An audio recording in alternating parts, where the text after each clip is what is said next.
Me pergunto se alguém passa bem depois de assistir esse episódio absurdamente chocante, visceral, o mais assustador, bizarro possível de experimentar desde o início desse anime. E contraditoriamente, talvez um dos melhores que a gente assistiu até agora. É uma relação com certeza meio complexa.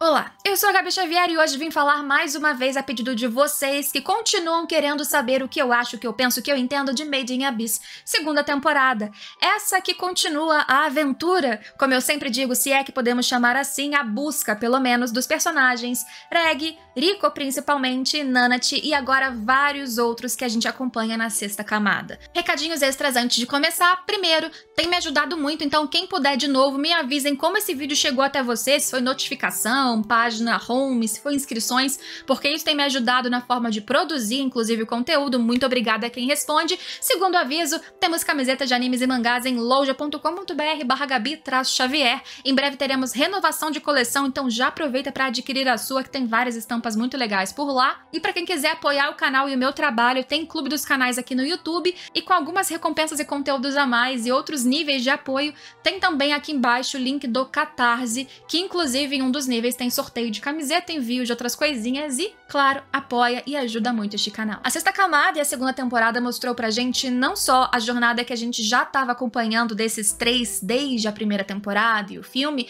mas também mostrou um flashback, um passado daqueles que formaram esta vila que a gente conheceu na sexta camada, ou o pessoal que principalmente formou a vila, o grupo Ganja. Pessoas que sofriam preconceitos, pobreza, qualquer tipo de sofrimento na sua vida nas camadas superiores e buscaram no fundo do abismo um local em que eles tivessem valor e que pudessem encontrar o que fosse valoroso para eles. Esta foi a vila criada a partir, pelo que descobrimos num grande plot twist, do desejo e literalmente do corpo de uma menina que sofre com certeza até hoje, Iru. No episódio passado a gente começou a ver, viu o início, o gatilho do que seria a vingança da única filha sobrevivente da Iru, a Faputa, que inclusive finalmente também tivemos a revelação do flashback, primeira interação, como ela conheceu o Reg, qual foi a promessa do Reg pra ela e por que que ela ficava tão angustiada dele não se recordar da promessa, dele não se recordar do carinho e da interação que eles tinham um com o outro. O nome da Faputa, aliás, parece até mesmo não só um easter egg, mas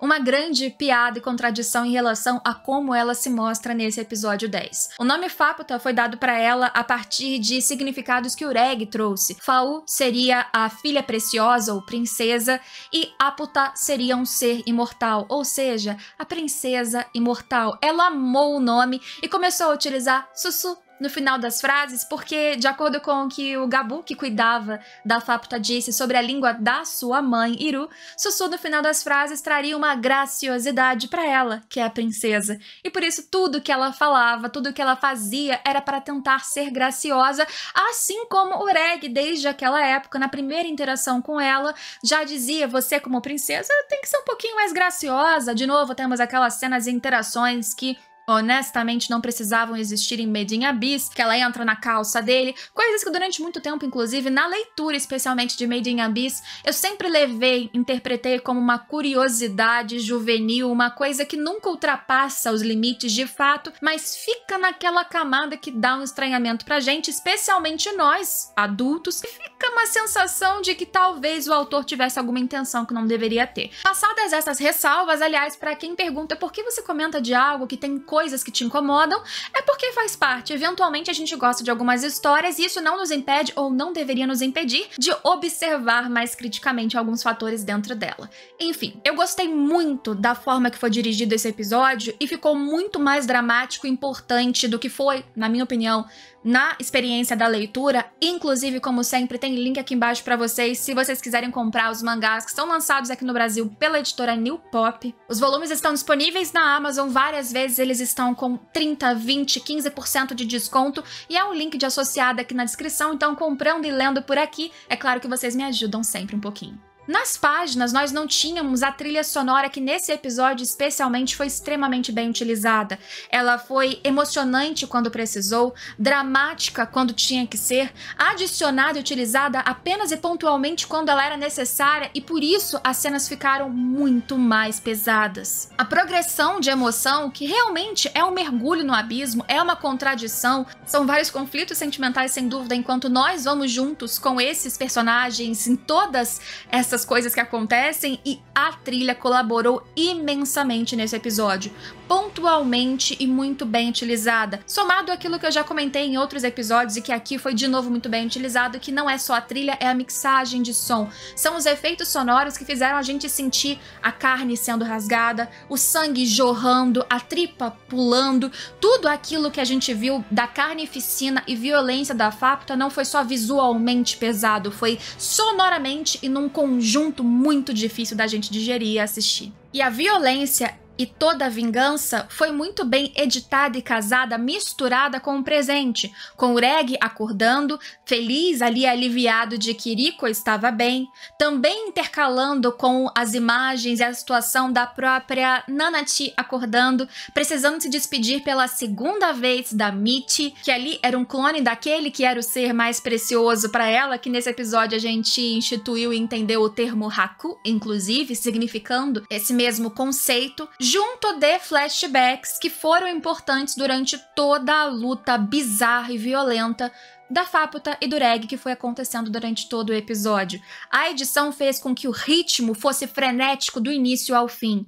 Quando tínhamos algum respiro de flashback, ele casava metaforicamente com o que estava acontecendo no presente, até mesmo às vezes em posição. Na posição que no presente era de ataque da Faputa desesperada e que no passado era de carinho dela em cima do Reg. A edição, de novo, e a direção desse episódio, fora a arte, que já é sensacional, fez com que esse, na minha opinião, fosse o melhor episódio adaptado até então do material original. Não por isso foi fácil de assistir, porque foi um episódio bem difícil. Antes da gente falar da interação de Faputa e Reg e do flashback da luta, que eu acho que foi o maior pedaço, pra não ficar picotando, eu vou falar rapidinho do que a gente viu da Nanachi, que como eu já tinha comentado no vídeo passado, pra você que não assistiu, depois dá uma assistida, mas no episódio 9 nós vimos que ela vivenciou as memórias e o valor, os sentimentos, tudo, a essência do Belaf, que hoje é um Nare-Hate, mas que ali, através do cheiro, engraçado, né? Ele faz a associação, cheiros são memórias e lembranças, e você acabou adormecendo e sonhando com tudo que era ele. Então toda a memória do Ganja, do que ele passou, os arrependimentos, os sonhos, as ideias, e ali um pouco do que era então o Belaf, independente da vila assumir e ele acabar assumindo depois com a própria vila, está agora com a Nanachi.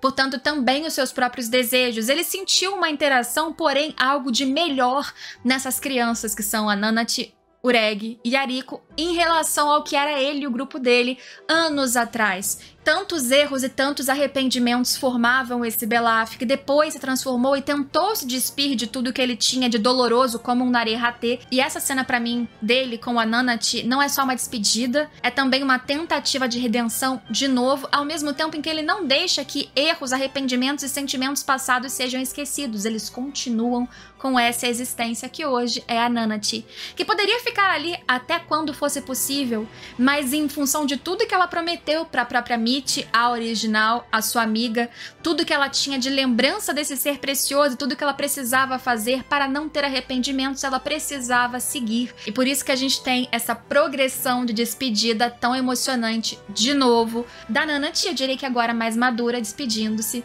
da Michi. E ela desfazendo na sua frente. É realmente uma cena bem tocante pra gente falar agora do que foi visceral, apesar de ter o seu momento de fofura também com os flashbacks de Faputa e Reg. Ao flashback primeiro, o que a gente viu é que o Reg já estava partindo em direção ao topo do abismo por uma função que o seu mentor, a pessoa que estava ali o direcionando, o enviou. Então ele tem uma função pré-estabelecida de achar o Haku, que seria a coisa mais importante. Nesse caso, acho que fica meio óbvio que o Haku seria a própria Riko.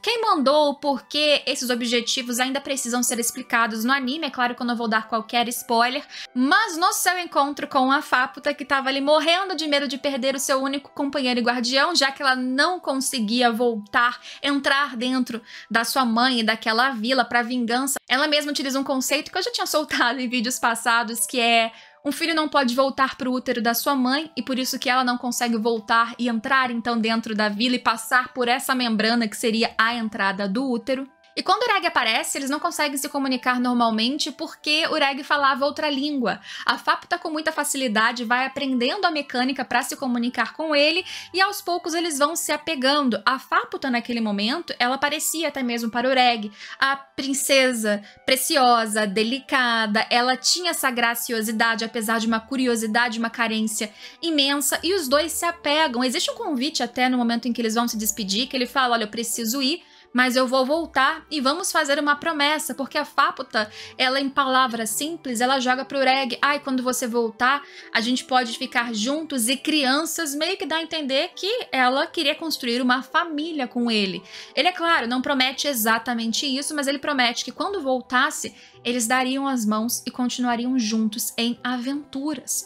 Então a gente entende hoje por que doeu pra caramba na Fáputa, que recebe inclusive ali símbolos, aqueles medalhões, espécies de medalhões que seriam representações de amizade, de união para alguém extremamente especial, e Ureg aparece sem saber quem ela era, seu nome e sequer a promessa que ele fez de reescrever, de abrir um caminho para que ela pudesse se vingar. E olha as explicações que são interessantes. Ali nesse episódio, nesse flashback, a gente descobre que a Fáputa, através do Gabu, que era o robô que conseguia entrar e entender o que acontecia na vila sem sofrer nenhuma alteração, ele contou para Fáputa que lá tinham pessoas diferentes, uma mecânica, valores, uma cultura, e que se ela entrasse ali e se vingasse de todos e matasse a todos, ela mataria todas essas existências. Mas para Fáputa, não só se vingar, mas libertar a mãe só poderia acontecer com a própria morte da mãe, da vila e por consequência de todos que estariam ali. É claro que ela já nasceu com um ódio profundo, nós vimos isso na cena do nascimento dela, mas ela também tinha essa vontade de libertar a mãe e por consequência essas outras pessoas, esses seres deveriam sair. O Ureg do passado, ele não entrou na vila, ele não tinha o conhecimento, os conceitos, digamos que a forma de visualizar também tudo aquilo, que ele pegou muito da interação com Ariko. Então ele não teve problema de prometer para Fáputa do passado que ele ajudaria ela, de certa forma, a matar todos aqueles seres, mas no presente ele tá muito casado com a visão da Ariko.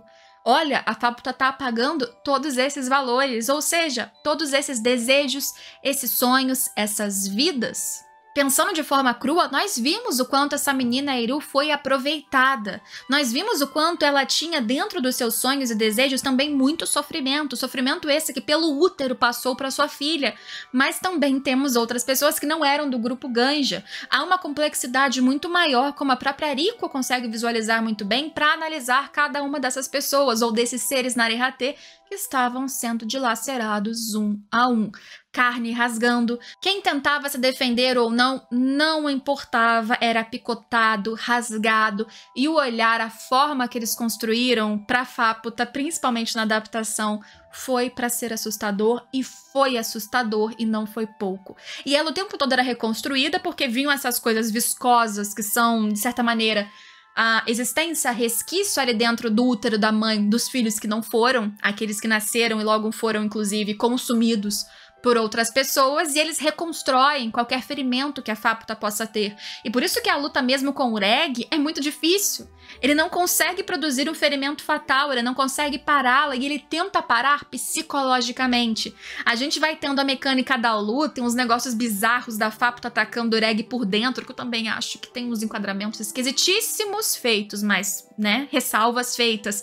Ele sofrendo, chorando, de novo os barulhos, os sons, é tudo muito difícil de assistir. E aí a gente volta pro flashback e dá a entender que o Ureg, ele não se lembrou de tudo e da promessa em si, mas ele se lembrou do rosto, da graciosidade, do carinho e do sentimento bom que ele dividiu e trocou com a Fáputa neste passado. E ele tenta acessar exatamente esse sentimento no final do episódio, e ele falha, porque a última cena é ela indo pra cima dele dizendo: você é um tolo, Infelizmente, para fazer o que ela precisa, ela passaria por cima até dele. Não dá a entender que ela gostaria ou desejaria, escolheria o matar, acabar com a sua existência. Até porque ele é uma relíquia, então isso é um pouco mais complexo. Mas ela, de qualquer maneira, não desiste do seu plano. E a gente termina no ápice disso, num plano belíssimo, depois de transições muito bem feitas mais uma vez, e eu bato palmas para a direção desse episódio do anime. Se não foi o grande ápice da temporada, com certeza foi um dos até agora, porque foi sensacional, dolorosamente sensacional. Um detalhe muito legal que aconteceu também foi a explicação do porquê que a Faputa reconhecia o apito branco da Riko, que é a Prushka, e foi então revelado que ela que roubou o apito quando ele ainda era uma pedra, a pedra que ressona, né, de ressonância da vida, que estava ali mal formada. E ela dá a entender que a Prushka, que era a vida que estava atrelado àquele apito, ela estava mal formada, ela estava mal guardada e ela desejava, inclusive, ser esculpida. Por isso, inclusive, que quando a Riko descobre que a Prushka estava lá sendo lapidada, ela deixou, porque ela sentiu que para a Prushka aquilo não era ruim. Depois o apito acabou retornando para a própria Riko, o que, segundo a Faputa, era um teste. Se essa pedra voltasse para a Riko, é porque ela realmente era mãe daquela pedra. De adicional só dessa interação, o que eu acho legal de você perceber é que a Faputa tem, uma certa forma, uma sensibilidade de sentir a própria existência dentro desse apito. E não foi o primeiro que ela viu, sem dúvidas.